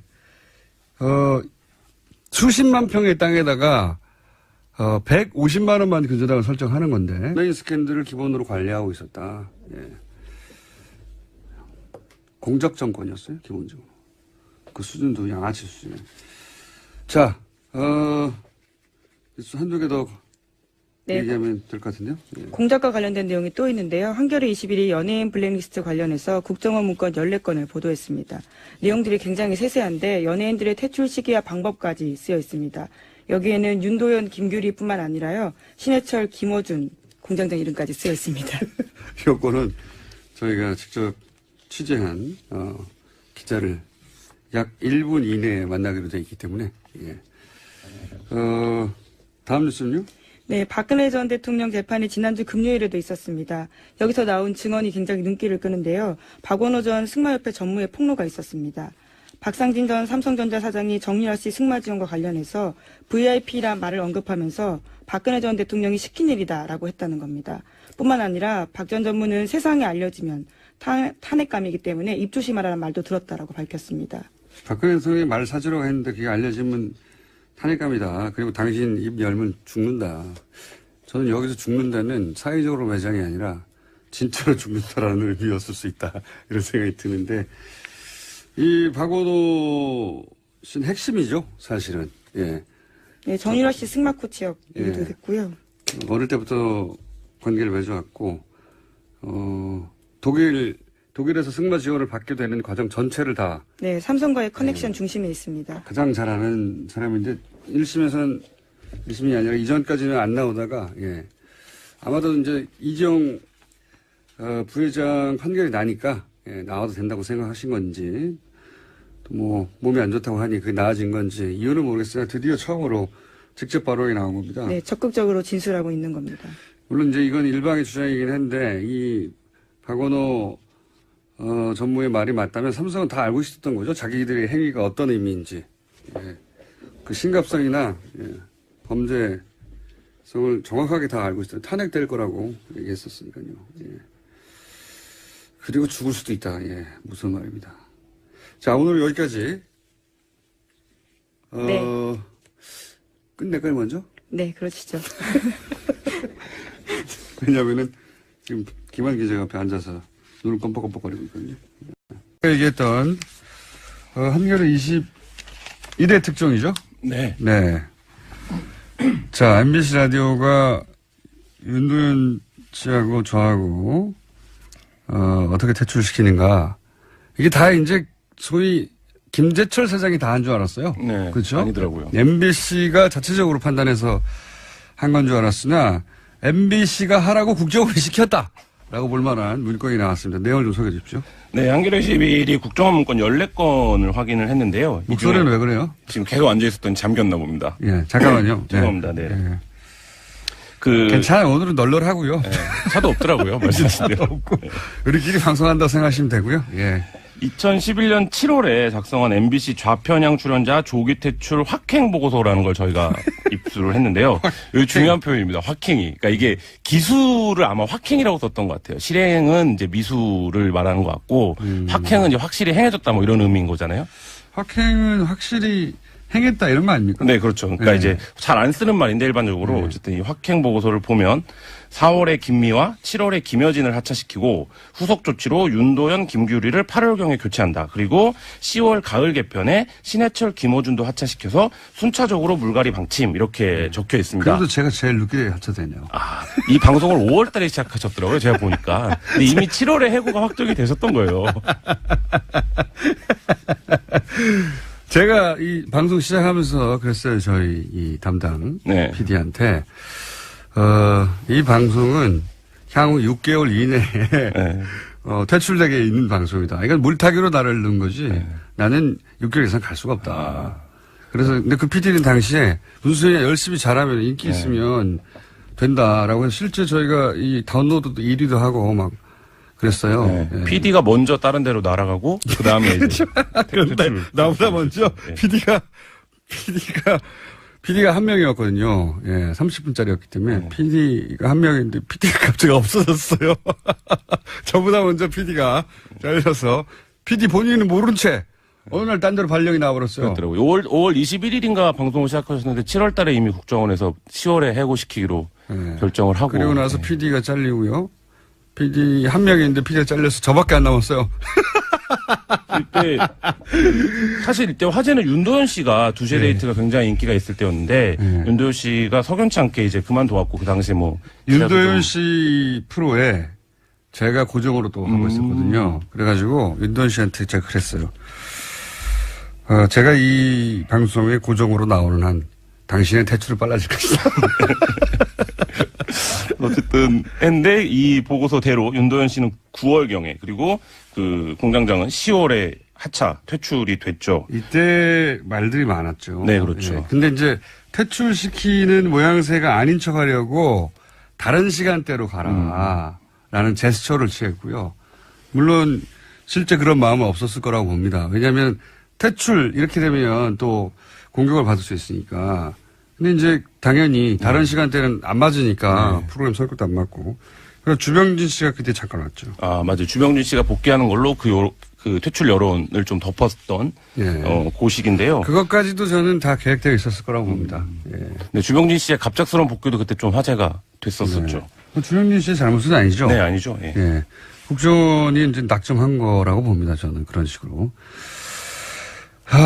이게 방송국 차원에서 진행된 게 아니라 방송국을 장악해 가는 과정 전체를 국정원이 로드맵을 짜고. 그렇죠. 예. 네. 그리고 구체적으로 누구는 언제를 다 정해놓고 있었다는 거죠. 예. 그것 외에도 굉장히 좀 그야말로 방송국을 경영했다고 해도 과언이 아닐 정도로 그 연예인들에 대한 하는 거니까 오기 전에 뭘 만들어 놓고 오겠죠. 예. 결론을 지으러 오는 것이지 대화를 처음 시작하러 오는 게 아닐 테니까. 여하간 바쁘게 돌아갑니다. 현재 전쟁은 안 납니다. 그리고 자, 제가 오늘 차 타고 오면서 야 길에 이거 아무도 없는데 뉴스 공장 이 시간이 하면 누가 듣나 라는 생각을 하면서 오늘 좀 널널하게 해야 되겠다 생각하면서 왔어요. 네, 팟캐스트로 다시 듣는 분도 워낙 많으시니까요. 네. 그렇긴 한데 네. 지금 라이브로 듣는 분은 몇 분이나 될까요? 예. 자, 저희가 서울 방송인데 서울 경기 기본적으로는 아침에는 아무도 없었어요. 시내에는 텅텅 비었습니다. 다음 뉴스는 뭡니까? 네, 국방부 댓글 사건 제조사 TF가 내부 통신망 서버를 복원했다라고 밝혔습니다. 그 결과 사이버사의 심의전단이 청와대로 보낸 문건을 무더기로 발견한 건데요. 460건이 넘습니다. 그 내용을 보면 심의전단의 댓글 작전 결과뿐만이 아니라 유명인들의 SNS 동향까지 포함되어 있었는데요. 그러니까 청와대가 군의 댓글 공작을 일일이 보고받았다라는 의혹이 사실로 확인된 겁니다. 뭐 그거는 뭐 다들 짐작했던 바인데 저는 그 보고의 루트가 이게 사실 큰 문제라고 봅니다. 이게 전 씨의 작전 통신하는 망, 예, 군과 청와대가 그 망으로 연예인들 동향 보냈다는 거 아닙니까? 야, 촛불 씨 어떻게 되고 있다. 아니면 그렇죠. 선거 관련 정보들.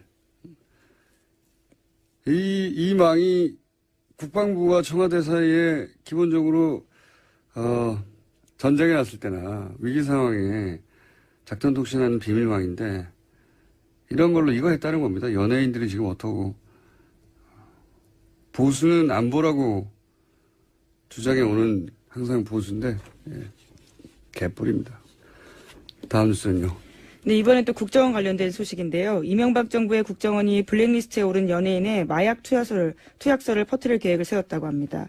검찰은 이 계획을 수립하는데 청와대 지시가 있었는지와 계획이 실제 실행됐는지 수사하고 있는데요. 원세훈 원장 시절 국정원은 심리전단 등을 동원해서 기욱 씨가 프로포폴을 투약했다는 소문을 인터넷과 증권가 찌라시에 유포한다라는 계획을 세워서 상부에 보고했습니다. 보수 정권 하에서 이제 정권을 불리한 사건이 터질 때, 연예인 관련 뉴스가 터지는 경우가 많다. 이런, 음모론이라고 치부되는 이야기들이 있었죠. 예.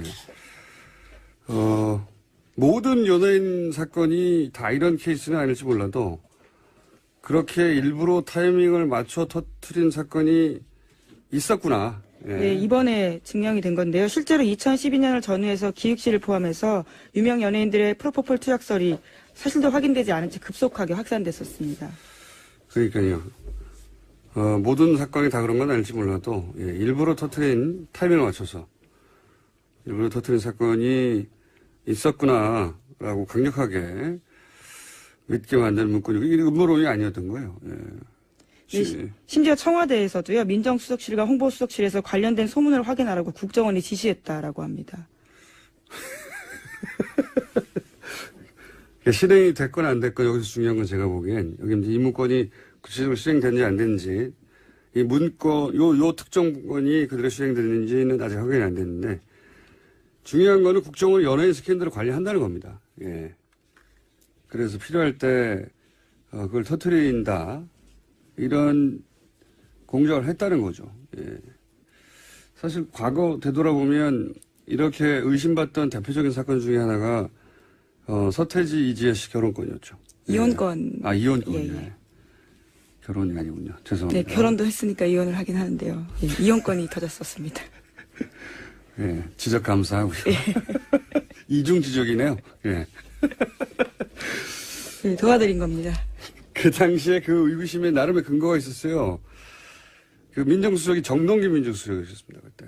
예. 이분이 누구냐면 2007년 대선 한나라당 경선 때 도곡동 땅 실제 주인이 누구냐로 아주 크게 논란이 됐던 적이 있죠. 예. 그때 도곡동 땅이 이명박 후보의 땅이라고 볼 증거가 없다라고 요즘 하는 편으로 쉴드를 적극적으로 쳐서 결정적으로 이명박 후보의 손을 경선 일주일 전에 들어준 당시 대검 차장이었어요. 그 인연으로 나중에 민정수석이 됐다고 말해도 과언이 아닌 거라고 보는데 그런데 그 정동기 차장이 검찰을 나와서 직후에 바로 법무법인 발언의 공동대표가 됩니다. 그리고 나서 이제 이명박 대통령이 인수위 들어갔다가 민정수석이 되는 코스를 밟는데 이 발언이 이지혜 씨 법률 대리인이었어요, 그때. 예. 근데 그것만으로 어떻게, 음모론이라고 하느냐. 당시 이제 서태지 씨 쪽의 대리인들은, 자신이 대리하는 것이 서태지인지 몰랐어요. 예, 서태지 씨가 아니군요. 가명이니까. 그리고 판사도 몰랐어요. 왜냐면은, 둘 다 본명이 아니고. 대리인이 나오니까 예, 직접 게다가, 나오죠. 본명만을 법률 대리인들이 법정에 나와서 비공개로 다투니까, 나중에 문제가 되니까 법원 공무원의 제보를 받았다 이런 얘기가 나왔었거든요. 예. 법원 공무원은 아무도 모르는 이지혜 씨 본명을 어떻게 합니까? 예. 게다가 알았다고 치더라도 그걸 스포츠지에 제보해서 본인이 얻는 이득이 무엇이고 더 나아가서 제보를 받은 스포츠지는 이 정도 되면 크로스체크를 해야 되거든요. 서태지 본인도 모르고 서태지 본인도 확인해주지 않고 서태지 본인도 모르고 판사도 모르는 걸 어디 가서 확인을 합니까? 확인을 해야 뉴스를 할 거 아니에요. 그래서 그런 의혹들이 터져 나왔었죠. 예. 이게 확인이 되지는 않을 것 같긴 하지만 앞으로도. 어쨌건 국정원이 정권 안위를 위해서 여론조사 실제 전체를 총괄했다고 과언이 아닐 정도의 내용들이 있는데요. 연예인별로 방법을 달리해서 공격하는 얘기들이 아주 디테일하게 적혀 있습니다. 예를 들면요? 예를 들어서 방송인 김구라 씨와 김장훈 씨는 이제 VIP에 대해 언어 테러를 가했다, 뭐 국가 원수 명예를 침취시켰다 이렇게 지적이 되어 있는데 이들의 내가 경우에는 맨날 하던 짓인데. 네. 안티 세력을 활용한 위축 이렇게 적혀 있습니다. 대응 안티 세력. 이건 네. 이제 그 김규리 씨를 향해서 예를 들어서 SNS나 게시판이나 트윗이나 끊임없이 공격했거든요. 그렇죠. 네. 이거 받으면 대부분 위축됩니다. 저 빼고. 저는 이게 즐겁던데. 이 바보들. 그래서 실제로 이 국정원 보고서가 나온 이후에 김구라 씨 같은 경우에는 과거 막말 동영상 이 커뮤니티 사이트들에 집중 배포가 됐고 김장훈 씨는 이제 거짓 기부 논란에 좀 휩싸이면서 굉장히 주목을 받았는데 이때가 뭐 다 아시겠지만 이제는 국정원 심리전단과 군사이버사령부가 굉장히 활발하게 활동을 하는 시기랑 이제 겹쳐져 있고요. 그렇게 이런 걸 하려면 평상시에 연예인의 정보를 사실상 사찰하고 있어야 가능하거든요. 그렇죠. 예. 기본적으로 연예인 관련해서는 정보를 계속 축적하고 쌓고 사찰하고 있었다는 거고요. 그게 이제 개인들을 어떻게 다 따라다니까 그 많은 연예인들을. 그러면 통신 사찰이 기본적인 것이고 거기에 뭐 여러 가지 지금 사용하는 그 통신 수단들 있지 않습니까? 카톡 비롯해서 저는 그런 것들 평상시에 쌓아놓고 있었다. 예. 그리고 커뮤니티 게시판이라는 것이 갑자기 내가 오늘부터 활동해야지 이러면 활동을 잘할 수 있는 구조가 아니라서 사실 그 전부터 어떤 오더를 받으면 쫙 수행을 할 수 있게 커뮤니티마다 담당자가 있다. 활동을 해왔어야 되는 상황인 거죠. 이거 하나로 여러 가지를 알 수 있는 거죠. 커뮤니티마다 담당자가 있고 연예인 정보는 사찰하고 있었고 그리고 필요하면 적절한 시점에 그중에서 그 연예인에게 타격을 줄 만한 정보들을 뿌리고 컨트롤 해온 거죠, 이거.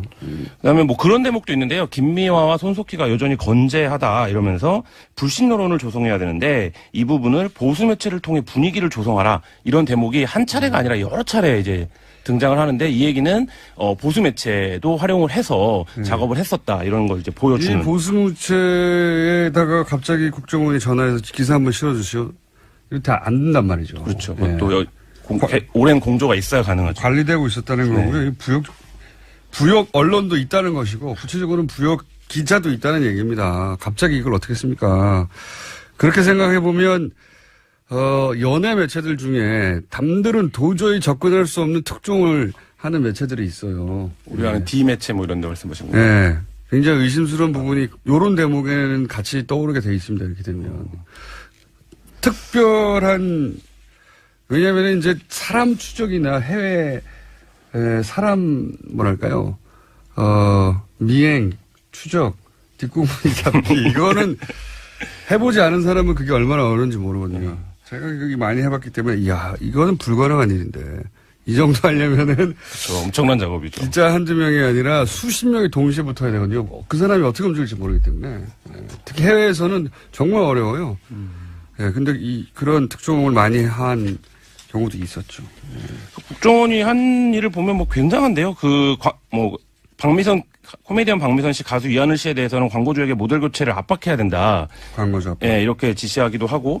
그 다음에 저는 이게 좀 재밌었는데, 연예인을 온건좌파랑 강성좌파로 구분을 합니다. 그래서 지금 이 시기에 82명이 블랙리스트에 올랐다라고 하는데 13명은 비교적 좌파 성향이 덜한 온건좌파로 분류를 하고 뭐 문성군, 권혜요, 명계남, 신해철, 윤도현, 김미아 등은 69명은 강성좌파다. 근데 이들을 어떻게 하냐면 온건좌파는 포섭을 합니다. 그래서 포섭을 해서 간첩으로 생각했구나 완전히. 공익 광고 정도는 할 수 있게 해줘라. 뭐 이런 얘기니까 우리 말을 들으면 하고 이게 또 재밌는데 간접 제재로 분량을 축소해라 이런 얘기를 합니다. 근데 이거는 사실 국정원이 출연을 금지시키는 거는 윗선을 통해서 할 수 있겠지만 분량을 축소한다 이것은 출연을 하게 해주되 나오는 분량을 줄여라 이런 것까지 이제 국정원이 컨트롤을 했다는 건데 이해가 안 가더라고요. 자, 더 얘기하고 싶고 재밌는 주제긴 한데 김한 기자보다 훨씬 지금 큰 건들을 들고 온 분들이 있어요. 또 준진우 기자하고 안홍무 청장님이라고 이 정도에서 들어가 주셔야 되고요. 저희가 공휴일 끝나고 나서 다시 한번 모시도록 하겠습니다. 네, 알겠습니다. 특종하느라고 수고하셨고요. 자, 주진우 기자와 안원구 총장님 나오셨습니다. 안녕하십니까, 두 분. 안녕하십니까. 예, 방송하기 전에 저희가 협찬 멘트를 해야 됩니다. 자, 청장님, 2개 해주세요.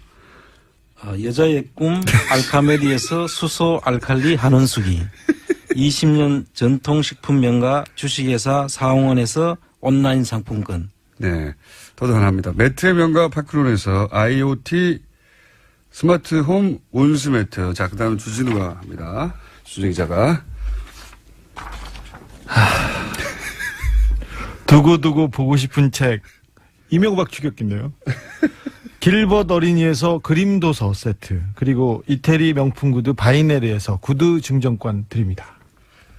자, 저희 세 사람이 이렇게 별걸 다 시켜. 협찬 멘트를 했기 때문에 이 협찬 멘트 관련해서 단가가 더 올라가도록 하겠습니다. 자, 길거리가 텅텅 비었는데 두 분은 또 나오셨습니다. 라이브 하러. 오시는데 텅텅 비었었죠. 그렇습니다. 네. 자, 오늘은 어떤 이야기입니까? 저희가 이때까지 이제 긴 이야기를 해왔는데, 예. 지난, 토요일이죠. 예. 그것이 알고 싶다 해서 저희가 했던 이야기가 좀 압축돼서 나왔어요. 드디어 나오기 시작했습니다. 네, 드디어 나오기 시작했습니다. 저희가 140억 돌아간 얘기를 그렇게 한 달 내내 했는데, 예. 그 이야기를, 물론, 저희가 하기 전에 SBS 그것이 알고 싶다 팀에서도 그런 걸 다루려고 생각하고 있었을 수도 있죠. 예. 예. 있는데. 왜? 자, 저희가 방송을 한 이후에 나왔습니다. 어쨌든. 안녕하세요. 김호준입니다. 지난 토요일 SBS 그것이 알고 싶다. 140억은 누구의 돈인가 편에서 지상파 TV에서는 처음으로 BBK 사건을 본격적으로 다뤘습니다.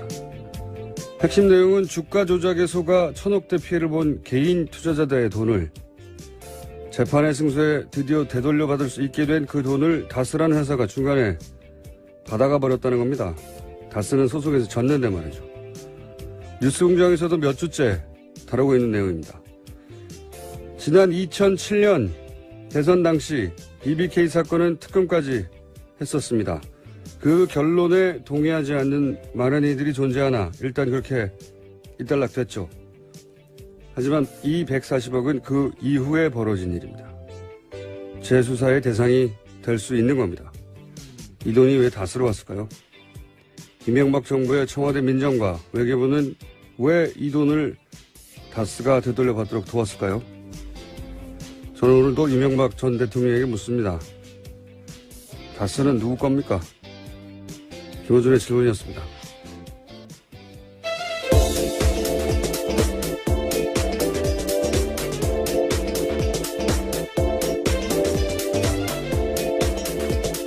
자, 오늘 추석 교통 특집 방송으로 진행되고 있습니다. 네. 네, 시사인 김은지입니다. 안녕하세요. 네. 교통 특집 방송인데 제가 아침에 오다 보니까 길에 차가 없어요. 네, 이제 연휴가 시작됐죠. 긴 연휴입니다. 이렇게 교통 특집 방송이면 저희가 하긴 고속도로는 상황이 다를 수 있겠습니다. 시내는 텅텅 비었습니다. 그래서 교통 추석 특집 방송이라 프로그램 협찬 멘트가 있습니다. 예, 그걸 김은지 기자가 해주시기로 좀 전에 연습하시던데, 자, 해주십시오.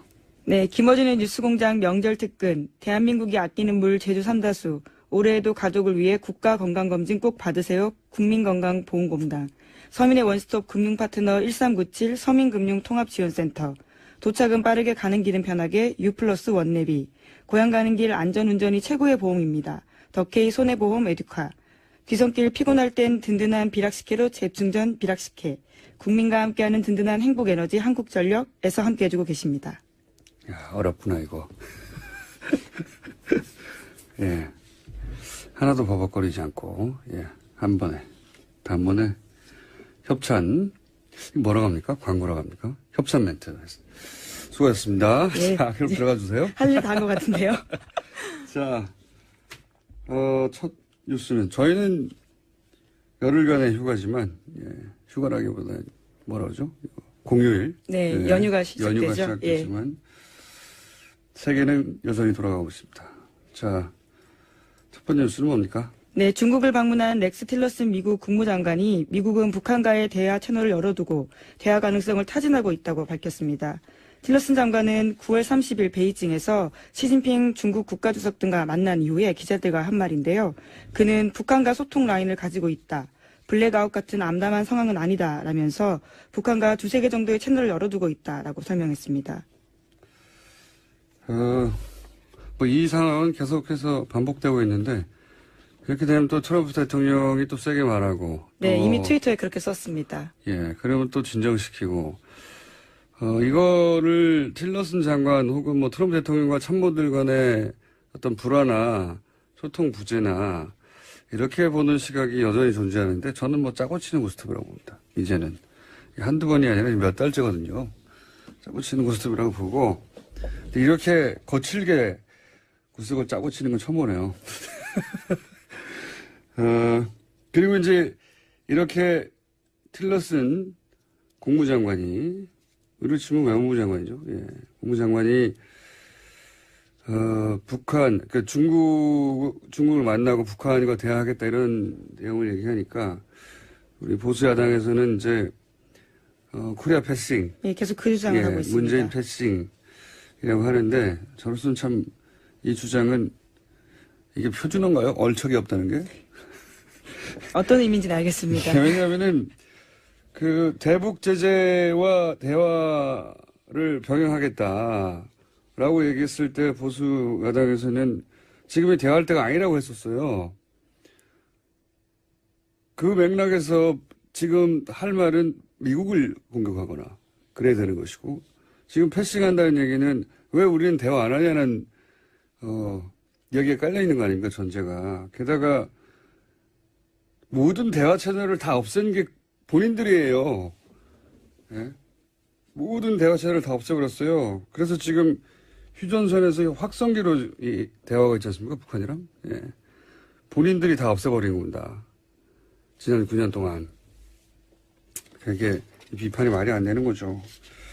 대화 채널이 있는데도 대화를 못하고 있거나 아니면 본인들이 계속 진작에 대화했었어야지 라고 말할 상황이었거나 하면 이 말이 나올 수 있죠. 어쨌든 보수 야당에서는 그렇습니다. 그리고 미국에서는 대화의 메시지와 그리고 트럼프 대통령의 강성 메시지가 동시에 계속 나온 지가 벌써 한 2달 이상 된 것 같고요. 그러는 와중에 또 북한은 러시아를 만났죠. 네, 틸러슨의 북한과의 대화 채널을 언급한 날요. 북한의 최선희 외무성 북미국장이 러시아 외무부와의 회담이 만족스럽다라고 밝혔습니다. 조선중앙통신도 이번 회담에서 한반도 정세 등에 대한 심도 있는 의견 교환을 했다라고 밝혔는데요. 북한은 아직까지 틸러슨의 발언에 대해서 시인도 부인도 하지 않고 있는 상태입니다. 바쁘게 이제 채널에 돌아가고 있는 중인 것 같아요. 북한은 러시아를 만나고 미국은 중국을 만나고. 네, 또 트럼프 대통령이 11월 달에요. 한중일 연쇄 방문을 앞두고 있어서 국면 전환 시도가 있을 거다라는 전망이 나오고 있습니다. 그때 뭔가 말을 하겠죠. 이때 올 때 한중일을 연쇄 방문할